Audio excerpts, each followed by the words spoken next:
مساء الفل. اهلا بيكم بعد الفاصل. النهارده شارعنا هو شارع الاسكندراني في منطقة محرم بيه. احنا دلوقتي في محرم بيه ودخلنا اهو، هنخش يمين دوت محرم بيه العطران، ومع التاكسي دوت احنا كده دخلنا الاسكندراني. شارع الاسكندراني زي ما انتم شايفين بيبدأ من ظهرنا اهو محرم بيه، وبيمتد لغاية طريق محور المحمودية. ماشي، هنتمشى فيه شوية ونحكي هو ليه اتسمى الاسكندراني. مين هو الاسكندراني اللي اتسمى عليه الشارع؟ طبعا احنا شايفين قدامنا هو شارع الاسكندراني، شارع حيوي، كله محلات يمين وشمال، وشارع بيتقاطع معاه شوارع عرفان، شارع مشهور جدا في محرم بيه برضو. وفي شوارع جانبية بتودينا على شارع محسن، اللي هو بيبقى يعتبر بيوازي شارع الاسكندراني. برضو محسن بيروح اخره لغاية المحمودية. تعالوا بقى ايه نشوفوا مين هو الاسكندراني. الشارع اتسمى على اسم علي حسن الاسكندراني افندي. ده دخل مدرسة المهندس خانة ببولاق، اللي كانت زي كلية الهندسة دلوقتي. بعد كده خلص تعليمه، ووقع عليه الاختيار يكون من بعثة محمد علي الستة اللي أرسلها محمد علي لإنجلترا. الكلام ده في سنة 1847. ودخل بيتخصص في علم الميكانيكا. وبعد ما خلص دراسته سنة 1853، يعني قعد 6 سنين في إنجلترا، تزوج من فتاة إنجليزية أثناء دراسته.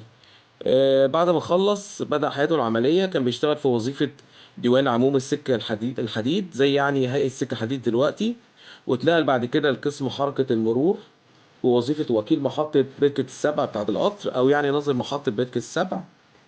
وبعد كده توفى في اسكندرية.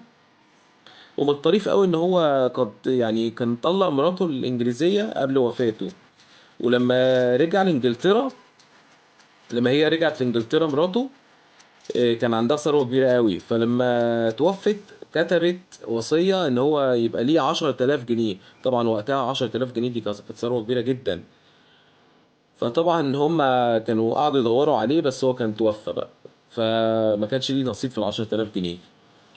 تعالوا بقى كده في جولة بقى نتمشى كده. بصوا هو اخره احنا شايفين من بعيد اهو، طريق محور المحمودية. اقول معلش السكة واقفة. طبعا الشارع ده طويل جدا، انا يعني خدت منه شوية كده عشان بس وقت الفيديو. زي ما قلنا احنا في ظهرنا شارع محرم بيه اللي هو الترام القديم، محطة محرم بيه بتاعت الترام، واخره كده نتمشى يوصل لغاية المحمودية.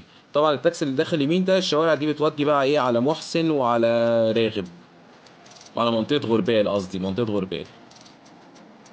اسيبكم كده في جولة حرة في شارع الاسكندراني.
شكرا لمتابعتكم الفيديو، واستنوني في حلقات جاية كتير وفي شارع جديد من شوارع مصر.